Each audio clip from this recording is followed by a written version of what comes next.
Hello guys, welcome back to my YouTube channel. તો આજે આપણે બનાવીશું ઘઉંના લોટનો શીરો। એ માટે આપણે ઘઉંનો લોટ લીધો છે, ઘી, ગોળ અને કાજુ બદામ।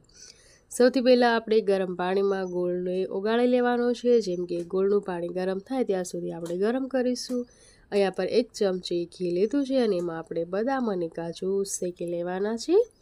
અને ત્યારબાદ આપણે આ જ કડાઈમાં ઘી ઉમેરીએ અને એમાં આપણે શીરો બનાવીશું। તો અહીંયા પર મેં 1 કપ ઘી ઉમેર્યું છે અને પોણો કપ ઉમેર્યો છે ઘઉંનો ઝીણો લોટ। હવે આપણે આ રીતે એને સતત ચલાવીને શેકી લઈશું જ્યાં સુધી કે એનો કલર ચેન્જ ના થાય। કલર ચેન્જ થઈ ગયો છે। હવે આપણે ગરમ કરેલું ગોળનું પાણી આમાં ઉમેરી દેવાનું છે અને સરસ રીતે મિક્સ કરવાનું છે। જો તમે આ શીરાની રેસીપીનો પૂરો વિડીયો જોવા માંગતા હોય તો મારી ચેનલ સમા કુકિંગ ઉપર તમને આ વિડીયો મળી જશે। વિડીયો ગમ્યો હોય તો વિડીયોને લાઇક કરી ચેનલને સબસ્ક્રાઈબ કરજો અને તમારા મિત્રો સાથે શેર કરજો। Thank you.